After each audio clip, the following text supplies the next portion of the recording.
Okay, in this video I'm going to be showing you how to make a very simple massage oil. For this one I'm going to be using simply rosemary, but you can use any of the combinations that we've been talking about. For example, elder and comfrey, you can use rosemary and thyme. I'm going to be using olive oil here, but you can also use coconut oil if you'd like. It's simply 50 grams of herbs, whatever combination you like, and 250 mils of olive oil.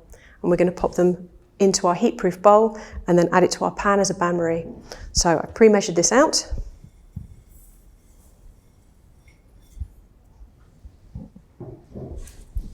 And then we're going to just use half of this.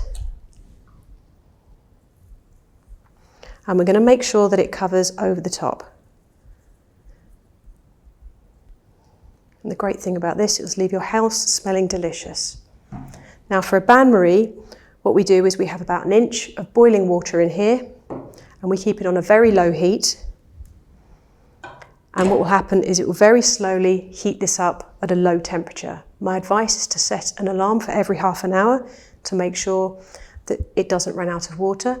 And if you're lazy like me, you can actually use a slow cooker. You just use the slow cooker, you don't need any water. You put the oil and the herbs inside and just leave it alone. It takes about 1.5 hours to 2 hours. You then take it off of the heat, let it cool down, and then I'm going to show you how to extract the herbs to leave the massage oil. Okay, so that you didn't have to watch 1.5 hours of something sitting there simmering gently, I've already done one for you. So here's one I've made earlier. It smells amazing. So we've got the rosemary in here with the olive oil. So that was 50 grams of rosemary and 250 mils of olive oil.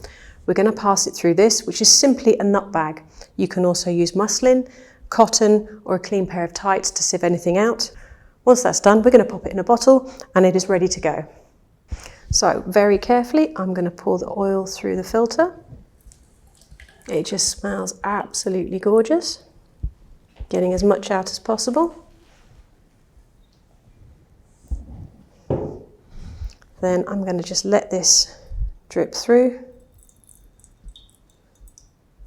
And because this is olive oil, it's also great for the skin, as well as the properties of the rosemary. And then here we have it, a nice simple massage oil that we're just going to pop into this bottle.